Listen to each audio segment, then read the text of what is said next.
દિવાળીના તહેવારોની આડે હવે ગણતરીના દિવસો બાકી છે ત્યારે મહેસાણા તાલુકાના ગિલોસણ ગામે શંકાસ્પદ ઘી બનાવતી મેસર્સ શિવાન ફૂડ પ્રોડક્ટ્સ નામની ફેક્ટરીમાં દરોડો પાડી પોલીસે ₹96 લાખનો ઘીનો જથ્થો ઝડપી લઈ સ્થાનિક ફૂડ તંત્રને જાણ કરી હતી।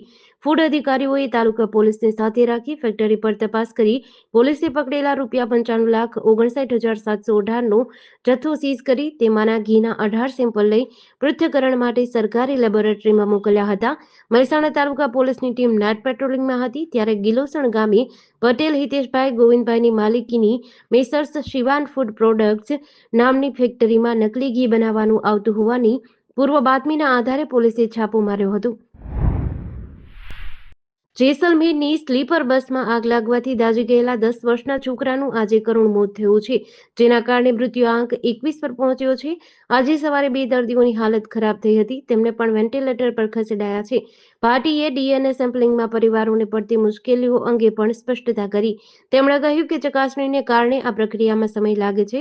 જોધપુર અને જેસલમેરની હોસ્પિટલોમાં મૃતદેહોની ઓળખ માટે પરિવારોના ડીએનએ નમૂના લેવામાં આવી રહ્યા છે। મંગળવારે બપોરે 3:30 વાગ્યે જેસલમેર જોધપુર હાઈવે પર એક એસી સ્લીપર બસમાં આગ લાગી હતી। આ અકસ્માતમાં 20 મુસાફરો જીવતા બળી ગયા હતા। દુર્ઘટના એટલી ભયાનક હતી કે મૃતદેહોના શરીર બસ સાથે ચોંટી ગયા હતા, કેટલાક કોલસા બની ગયા હતા। અકસ્માત બાદ જેસલમેરના વિવિધ વિસ્તારોમાં 60 લોકો ગુમ થયાના અહેવાલ છે। દિલ્હીમાં સાઉથ એશિયન યુનિવર્સિટીની 18 વર્ષની વિદ્યાર્થિની પર હુમલો કરાયો છે। આ ઘટના 12 ઓક્ટોબરની મોડી રાત્રે બની। પીડિતાએ જણાવ્યું છે કે 4 આરોપીએ તેને યુનિવર્સિટી કેમ્પસમાં પકડી લીધી અને તેનું ટી-શર્ટ ફાડી નાખ્યું હતું। તેનું પેન્ટ કાઢવાનો પણ પ્રયાસ કર્યો હતો। જ્યારે પીડિતાએ પોતાનો બચાવ કરવાનો પ્રયાસ કર્યો ત્યારે આરોપીએ તેની જાંઘ પર પગ મૂક્યો, પછી તેમણે તેની આંખમાં આંગળી નાખી। એક આરોપીએ તેનું મોં બળજબરીથી ખોલ્યું અને ગર્ભપાતની ગોળીઓ આપી। જોકે દવા આપવાનું કારણ જાહેર થયું નથી। પોલીસે મંગળવારે જણાવ્યું કે પીડિતા જેબી ટેકના પ્રથમ વર્ષની વિદ્યાર્થિની છે। 13 ઓક્ટોબરની સવારે કેમ્પસમાં ઘાયલ હાલતમાં મળી આવી હતી। પીડિતાએ એફઆઈઆર નોંધાવી છે અને ચારેય આરોપીઓ ફરાર છે। અમદાવાદ શહેરના મકરબા વિસ્તારમાં આવેલા સીવી સ્ટ્રેટા બિલ્ડિંગના 11મા માળે ચાલતા પીજી મકાનમાં વહેલી સવારે આગ લાગી હતી। 4 યુવકો રિસર્ચ માટે લિથિયમ બેટરી લઈ આવ્યા હતા અને ઘરમાં રાખી હતી। આ દરમિયાન રાત્રે ચારે સૂતા હતા અને કોઈ કારણસર બેટરી ફાટતા આગ લાગી હતી।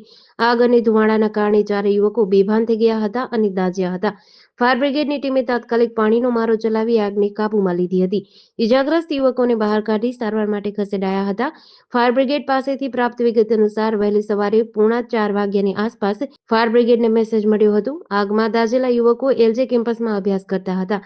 ચારેય યુવકો ઇલેક્ટ્રિક બેટરીને ચાર્જમાં મૂકી હતી અથવા તો અન્ય કોઈ કામ માટે ત્યાં રાખી હતી, જેમાં આગ લાગી હોવાનું પ્રાથમિક રીતે જાણવા મળ્યું છે।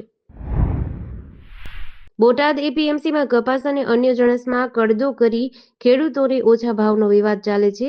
હળદડ ગામે 12 ઓક્ટોબરે આમ આદમી પાર્ટીએ ખેડૂતોની મહાપંચાયત યોજી હતી, જેમાં ખેડૂતો અને પોલીસ વચ્ચેના ઘર્ષણના ગંભીર મામલામાં પોલીસે સઘન કાર્યવાહી હાથ ધરી છે। આ ઘટનામાં કુલ 85 લોકો સામે ફરિયાદ નોંધાઈ હતી, જેમાં પોલીસે 65 આરોપીઓની ધરપકડ કરી હતી। જ્યારે 20 ફરાર છે ત્યારે પકડાયેલા 65 આરોપીઓને કોર્ટમાં રજૂ કરી પોલીસે 18 આરોપીઓના 6 દિવસના રિમાન્ડ મેળવ્યા છે। દિવાળી એટલે કે 20 ઓક્ટોબર સુધી આરોપીઓ રિમાન્ડ પર રહેશે। પોલીસે ધરપકડ કરાયેલા 65 આરોપીઓને ગઈકાલે સાંજે રજૂ કર્યા હતા, જેમાં કોર્ટમાં મોડી રાત સુધી દલીલો ચાલી હતી, જે પૈકી પોલીસે 18 આરોપીઓના 14 દિવસના રિમાન્ડની માંગ કરી હતી। કોર્ટે પોલીસની દલીલો સાંભળી 18 આરોપીઓના 20 ઓક્ટોબર સુધીના 6 દિવસના રિમાન્ડ મંજૂર કર્યા છે। ભાવનગર જિલ્લાના ઘોઘા તાલુકાના ભીકડા ગામમાં આઈસર ટ્રકના બાકી રૂપિયાની લેતી દેતીના મામલે ઝઘડો થયો હતો, જેમાં સીતાબેન હિંમતભાઈ ગોહિલ અને તેમની દીકરી દક્ષાબેન અજયભાઈ બારૈયા પર પાઇપ વડે હુમલો થયો હતો। તેઓ ઇજાગ્રસ્ત થયા હતા। આ મામલે વરતેજ પોલીસ સ્ટેશનમાં 4 વ્યક્તિઓ સામે ફરિયાદ નોંધાઈ છે। સીતાબેને ગાળો બોલવાની ના પાડી ત્યારે વિશાલ સતીશ દિનેશભાઈ ગોહિલ તથા હિતેશ દિનેશભાઈ ગોહિલ અને કિરણબેન વિશાલભાઈ ગોહિલ ઉશ્કેરાઈ ગયા। વિશાલે હાથમાં રહેલા લોખંડના પાઇપ વડે સીતાબેનને માથાના ભાગે માર માર્યો, જેનાથી તેમનું લોહી નીકળ્યું હતું। વચ્ચે પડેલી દીકરી દક્ષાબેનને પણ વિશાલે પાઇપનો ઘા માર્યો હતો। આ દરમિયાન સીતાબેનના દીકરા નિકુંજભાઈ ત્યાં આવતા અન્ય આરોપીઓએ તેમને પણ હાથે પગે અને મોઢાના ભાગે મૂંઢમાર માર્યો હતો। અમદાવાદ શહેરમાં સગીરા અને યુવક વચ્ચેના પ્રેમ સંબંધોનો કરુણ અંજામ આવ્યો છે। પોતાની સાથે જ રહેતી સગીર પ્રેમિકાની હત્યા નિપજાવી પ્રેમીએ લાશને કેનાલમાં ફેંકી દેતા ચકચાર મચી છે। સગીરાની માતાએ ફરિયાદ નોંધાવતા પોલીસે આરોપી પ્રેમીની શોધખોળ હાથ ધરી છે। અમદાવાદના સરખેજ વિસ્તારમાંથી પસાર થતી નરીમનપુરા કેનાલમાં યુવતીની લાશ પડી હોવાની જાણ થતાં ફાયર બ્રિગેડે ઘટના સ્થળે પહોંચી લાશને બહાર કાઢી હતી. લાશને જોઈને પ્રાથમિક રીતે આપઘાત કર્યાનું લાગ્યું હતું, પરંતુ શરીર પર ઈજાના નિશાન હોઈ બનાવ શંકાસ્પદ લાગ્યો હતો. લાશની ઓળખ કરી ફાયર બ્રિગેડ અને પોલીસ દ્વારા મૃતકના પરિવારજનોનો સંપર્ક કરવામાં આવ્યો હતો.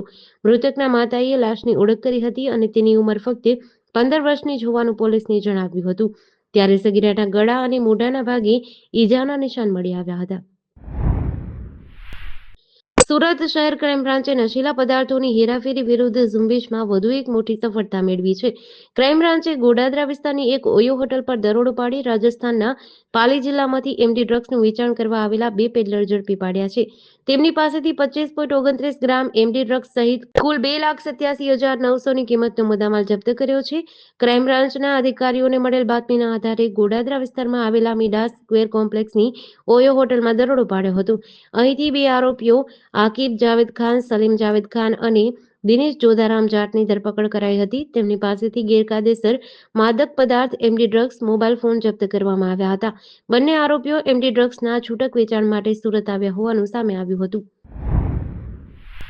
જૂનાગઢ પોલીસે ગુરુ ગોરખનાથના મંદિર પર મૂર્તિભંગનું શરમજનક કૃત્ય કરનાર મુખ્ય આરોપી કિશોર કુકરેજા, પગારદાર, સેવાદાર અને તેના સાથીદાર રમેશ ભટ્ટને ગિરનાર પર્વતની ગોરખટૂંક પર ઘટના સ્થળે લઈ જઈને સમગ્ર ગુનાનું રિકન્સ્ટ્રક્શન કરાવ્યું હતું. પોલીસની હાજરીમાં બંને આરોપીઓએ 4 ઓક્ટોબરની રાત્રે કઈ રીતે આરતી પછી કાવતરું રચ્યું, લોખંડના પાઇપથી કાચ તોડ્યો અને ચાવીનો ઉપયોગ કરી મૂર્તિને બહાર કાઢીને પર્વત પરથી ધક્કો માર્યો તે સમગ્ર ક્રિયાનું નિદર્શન કર્યું હતું. બંને આરોપીઓએ પોલીસ સમક્ષ પોતાના ગુનાની કબૂલાત કરી હતી. પોલીસે બંનેની સઘન પૂછપરછ હાથ ધરી છે. ભાવિકોની આસ્થાનું કેન્દ્ર એવા ગિરનારના 5,500 પગથિયા નજીક આવેલા ગુરુ ગોરખનાથ મંદિરમાં 4 ઓક્ટોબરની રાત્રે મૂર્તિભંગની ઘટના બની હતી, જેનો જૂનાગઢ પોલીસે ગણતરીના દિવસોમાં જ ભેદ ઉકેલી નાખ્યો હતો. મોરબીના હરિપર કેરાળા રોડ પર આવેલા એક લેમિનેટ કારખાનાના લેબર ક્વાર્ટરની છત પરથી શ્રમિકોના 4 મોબાઈલ ફોનની ચોરી કરનાર 2 આરોપીઓને પોલીસે ઝડપી પાડ્યા છે. પોલીસે ચોરી થયેલા તમામ 4 મોબાઈલ ફોન રિકવર કર્યા છે. આ ઘટના બની ત્યારે શ્રમિકો લેબર ક્વાર્ટરની છત પર સૂતા હતા. કુલ 48,000 રૂપિયાની કિંમતના 4 જુદી જુદી કંપનીના મોબાઈલ ફોનની ચોરી થઈ હતી. ભોગ બનનાર શ્રમિકની ફરિયાદના આધારે પોલીસે તાત્કાલિક કાર્યવાહી હાથ ધરી. મૂળ થરાદ જિલ્લાના અને હાલ હરિપર કેરાળા રોડ પર નેલ્સન લેમિનેટ કારખાનાના લેબર ક્વાર્ટરમાં રહેતા ઉત્તમ ગણાજી પરમારે મોરબી તાલુકા પોલીસ સ્ટેશનમાં ફરિયાદ નોંધાવી હતી.